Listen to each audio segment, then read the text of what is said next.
The year is 1942. Across Europe and into the vast expanse of the Soviet Union, a terrible conflict raged, reshaping continents and consuming millions of lives. For years, the forces of Nazi Germany had moved with a swift and often brutal efficiency, achieving victories that had astonished the world. From the lightning campaigns in Poland and France to the relentless aerial bombardment of Britain, a perception had taken root that their leader, Adolf Hitler, possessed an almost infallible strategic genius, an unshakable will that bent events to his desire. This perception, carefully cultivated, fueled not only the morale of his own people, but also struck fear into the hearts of his adversaries. He exuded an absolute certainty in his own judgment, famously dismissing the advice of seasoned generals, often overriding their cautious plans with bold, aggressive directives that, for a time, seemed to deliver unparalleled success. This unyielding confidence was a hallmark of his command, a psychological weapon as potent as any panzer division. Yet even the most formidable wills can encounter limits, and even the most ardent belief can begin to fracture under the weight of unforeseen realities. The seeds of doubt, though unseen at first, were sown with the launch of Operation Barbarossa in June 1941, the massive invasion of the Soviet Union. Initially, the advance was swift and deep, pushing hundreds of kilometers into enemy territory.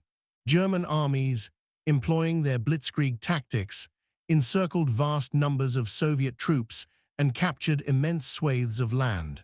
Hitler believed the Soviet Union would collapse within months, an assessment shared by many. The sheer scale of the Soviet landmass, the vastness of its natural resources, and the resilience of its people proved to be far greater than anticipated. As autumn turned to a bitterly cold winter, the German advance slowed, then stalled outside Moscow. Troops ill-equipped for the severe Russian cold suffered terribly. Supply lines, stretched to their breaking point over thousands of kilometers, struggled to deliver essential food, fuel, and ammunition. This was the first significant check to Hitler's strategic infallibility, a moment where his unwavering confidence faced its first true resistance, though he still publicly maintained his resolve and blamed a temporary setback on the weather. It was in the following year, 1942, that the true turning point began to manifest, leading to a profound shift in Hitler's demeanor and decision-making. After the failure to capture Moscow, Hitler redirected his main effort south, toward the rich oil fields of the Caucasus and the strategically vital city of Stalingrad on the Volga River. This was a highly personalized directive, driven by economic necessity and a deep-seated desire to deliver a decisive blow to the Soviet will. The subsequent campaign, particularly the protracted and brutal Battle of Stalingrad, would become the crucible where his seemingly limitless confidence began its visible decline. The battle for Stalingrad was unlike anything seen before. For months, from August 1942 through January 1943, German and Soviet forces engaged in savage street-to-street, house-to-house fighting. The city became a desolate landscape of ruins, where every pile of rubble, every cellar, every factory floor was contested with immense ferocity. German soldiers, who had once swept across Europe, found themselves trapped in an urban hellscape, fighting an enemy whose determination seemed to grow with every loss. The severe conditions, the biting cold, the constant close-quarters combat, and the relentless Soviet counterattacks exacted a heavy toll. As the battle dragged on, the German Sixth Army, under General Paulus, became increasingly isolated. In November 1942, Soviet forces launched Operation Uranus, a massive pincer movement that rapidly encircled the entire German Sixth Army, trapping over 250,000 soldiers within the city. This was the moment where the strategic reality diverged sharply from Hitler's pronouncements.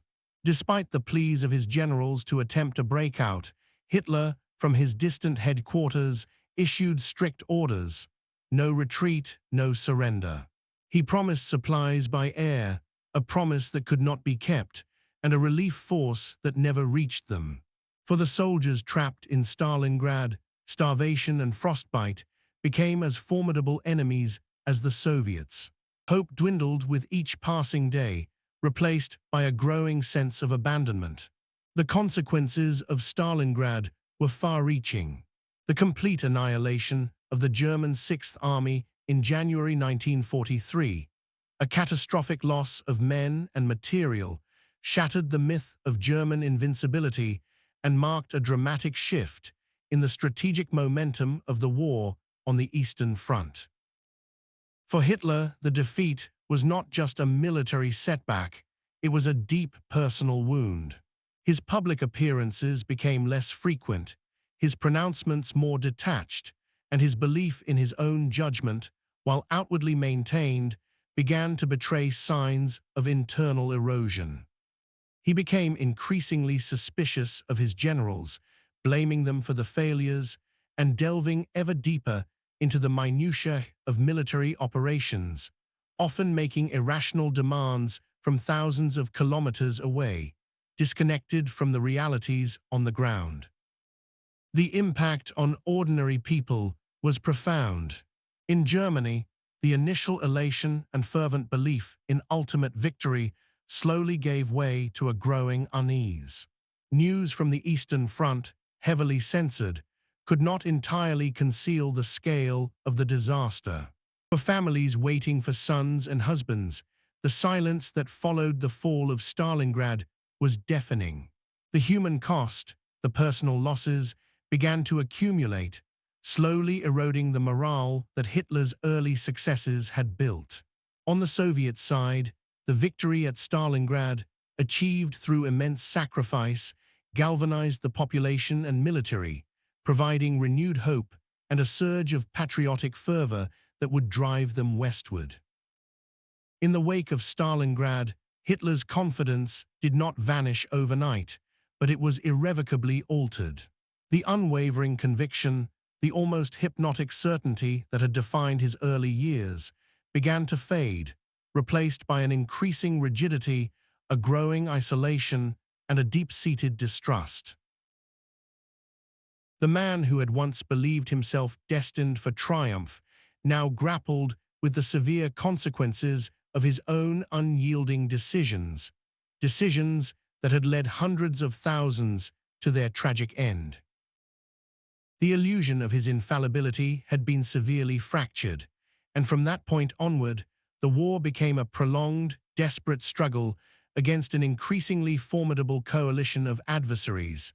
A struggle born from a leadership whose once absolute confidence had, at long last, found its limits in the frozen ruins of a distant city.